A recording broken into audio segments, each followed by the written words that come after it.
This video will guide you through attaching your quilt layers to your Momentum quilting frame. It will also demonstrate what to do when you've completed the quilt.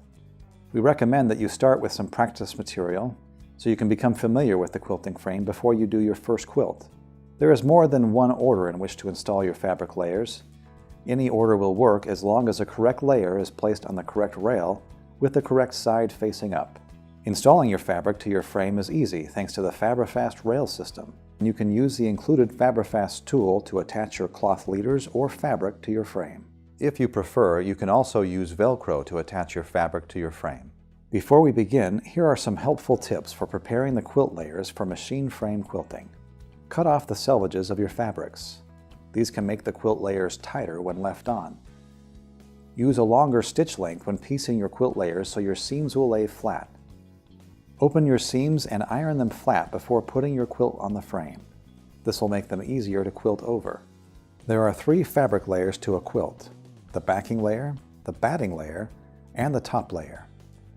When planning out the layers for machine quilting, always make the backing layer 4 to 6 inches larger than the top layer all the way around. Cloth leaders are a good way to manage and align your fabric, and they allow you to quilt the very top and end of your quilt on your frame. We'll be using the Grace Company brand cloth leaders for this segment. Start by making a center mark on each cloth leader on the edge that you'll be pinning to your fabric. The longest cloth leader goes on the take-up rail, the middle length cloth leader goes on the backing rail, and the shortest cloth leader goes on the quilt top rail. There is no need for a cloth leader on the batting rail. To attach the long cloth leader to the take-up rail, first open the idler rail clamp and then slide the cloth leader through. Line up the FabriFast line on the cloth leaders with the FabriFast slot in the rails. Push the fabric into the FabriFast slot with the tubing using the FabriFast tool. There may be extra FabriFast tubing at the end of the rails. You can trim this with scissors if you'd like. Install all the cloth leaders to the rails using the FabriFast tubing and FabriFast tool. Make sure that all your cloth leaders are centered on the rails. For maximum precision, you can measure the distances between the rail ends and the cloth leaders to make sure they're all the same.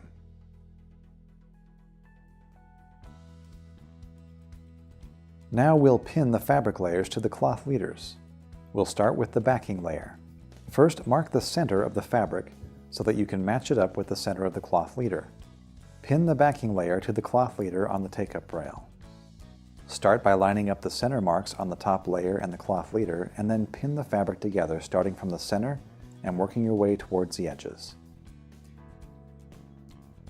Notice that the finished side of this fabric layer is face down as we pin it.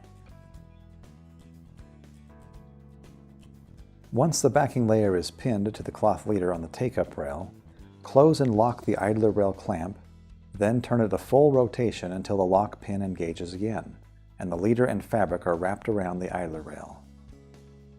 Now pin the other end of the backing fabric to the cloth leader on the backing rail. Again, start by pinning in the center and working your way toward the edges. When you have finished pinning the fabric, roll it onto the backing rail. Make sure that it rolls onto the rail straight and evenly. Use your hands to smooth out any wrinkles as you roll.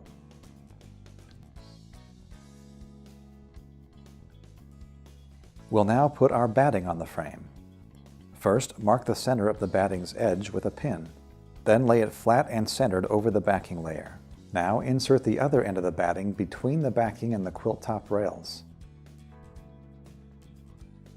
Attach the batting to the batting rail using the FabriFast system. If your batting is fairly thick, it might be easier to attach it to the rail with tape rather than with the FabriFast tube. Lastly, roll the batting onto the batting rail. Make sure not to stretch the batting or roll it too tightly. Next, we'll attach the quilt top layer to the frame. Begin by marking the center of the edge with a pin. Now pin the top layer to the batting and backing, pinning from the center out. Make sure that the finished side of the fabric is facing up as you pin. Next, pin the other end of the top layer to the leader cloth on the quilt top rail. Be sure to pin from the center out so that the layers will stay aligned. Now roll the quilt top onto the quilt top rail.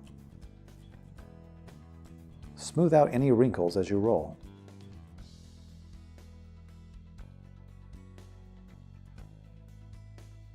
The knobs on the ratchet ends of the rails control the tension of the fabric layers. To roll the layers up on the take-up rail, release all of the knobs so that the rails can roll both ways. To tighten the fabric, lock the rails again so that they roll only in one direction. The take-up rail does not lock. It can always ratchet in both directions. Before rolling the fabric on the momentum frame, you must release the locking pin in the idler rail clamp and turn the idler rail a full rotation, releasing the tension and unwrapping the fabric. Then pull on the rail clamp clip to open the idler rail clamp and let fabric and pins be rolled through it. Once the fabric is rolled, close and lock the idler rail clamp, then turn it a full rotation until the lock pin engages again and the leader and fabric are wrapped around the idler rail. After the pins have passed through the idler rail, you won't have to open the rail clamp to roll the fabric. Just turn the rail once to release tension and the quilt layers will be able to slide through the idler rail clamp while it's closed. Now we'll attach the bungee clamps to the side of your fabric. These provide added side tension as you quilt. First, attach the clamps to the backing and batting layers. Then pull the bungee cord through the provided holes and secure them with the bungee locks. Do this on both sides of the frame.